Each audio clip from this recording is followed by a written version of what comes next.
This 84-year-old male had lost every tooth in his mouth except one. Buried deep inside his jaw was a wisdom tooth that never erupted. When he developed pain and swelling, a CT scan revealed something much more alarming than a wisdom tooth. A large lesion had formed and it was destroying the surrounding bone. It measured over 2.5 centimeters and had perforated into the floor of the mouth. Today, we're going to watch removal of this tooth and the lesion and find out what was going on.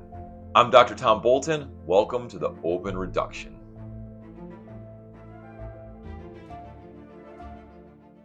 This patient is an 84-year-old male who presented with pain and swelling in the right mandible. What immediately made this case unusual is he appeared to have no teeth. He thought his entire dentition had been removed at a much earlier age, and he's been wearing dentures ever since. Recently, however, he developed pain, swelling, and difficulty wearing his lower denture. When I looked in his mouth, I was suspicious of a retained tooth in the right mandible.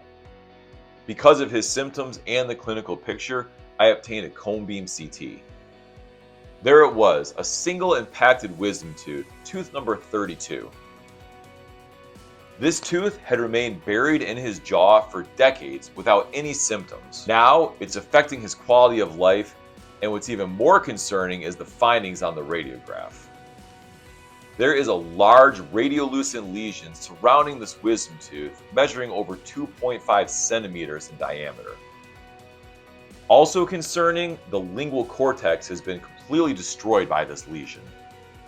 Whenever I see a lesion of this size, I have to consider a broad differential diagnosis. Some radiolucent lesions are benign, but this can also represent aggressive odontogenic cysts or malignant disease. The only way to find out what this lesion is to remove it and send it for histologic diagnosis. This case is performed in the office under local anesthesia. This patient was not a candidate for sedation given his other health issues. First, I administer local anesthesia. This wisdom tooth is spinning inside this destructive lesion. Now, I'm going to make a full thickness flap with a vertical release.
We can see that this wisdom tooth is covered in the contents of this lesion.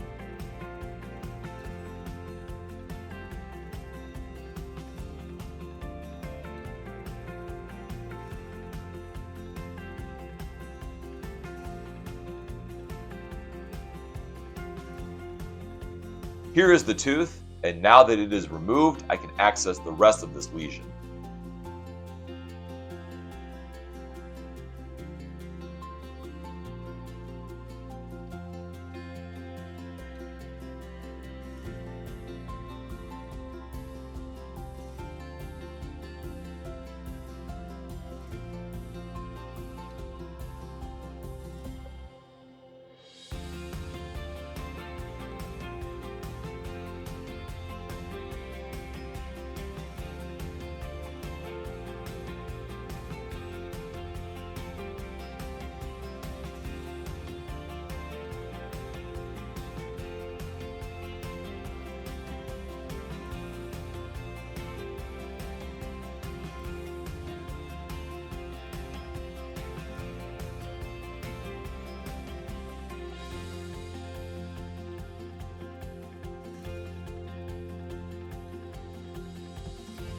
I obtained a large volume of soft tissue and submitted it for the pathologist.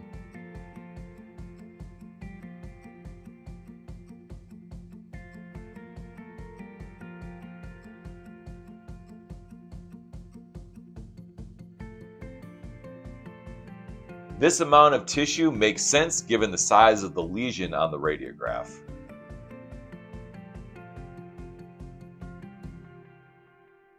I'm also worried about the lingual nerve. Anytime a lesion perforates through the lingual cortex, there is a high risk of numbness of the tongue afterwards. I do everything possible to prevent this from happening, but sometimes it is unavoidable. I don't want this patient to have a prolonged defect in his mandible, and I certainly don't want this to be a chronic food trap, so I decided to graft this site to build up the bone as much as possible. The goal is to support as much bone regeneration as possible.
The other large concern with a lesion of this size is a pathologic fracture.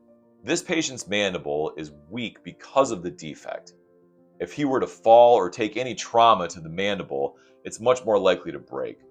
There are 3 reasons I want to obtain a cone beam CT after this. 1, I want to make sure that the tooth and the lesion have been removed in their entirety. 2, I want to make sure that the bone graft has filled the defect and is appropriately placed. 3, I want to verify that this patient does not have a pathologic fracture when he leaves my office. This patient went home on antibiotics, a prescription mouth rinse, and pain medication, and his recovery was relatively uneventful. I saw him back 2 weeks later to remove the sutures and to discuss the diagnosis. Thankfully, this came back as an inflamed and infected dentigerous cyst.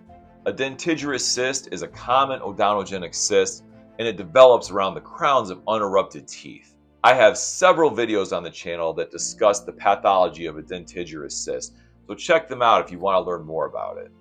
This lesion grew silently over time, but once it perforated the bone, bacteria was able to establish itself in the lumen and around the impacted wisdom tooth, which is why this patient developed symptoms. One of the most important takeaways from this case is that impacted teeth don't always remain harmless. Even in an 84-year-old patient, an unerupted wisdom tooth can cause significant problems. What appeared to be an episode of swelling actually was a large cyst within the mandible. Fortunately, this patient requires no additional treatment. The wisdom tooth has been removed, the lesion was enucleated and has a very low risk of recurrence, the site was grafted, and the mandible will fill in and heal appropriately. Check out my channel for additional interesting oral surgery cases like this one. I'm Dr. Tom Bolton. I'll catch you next time on the Open Reduction.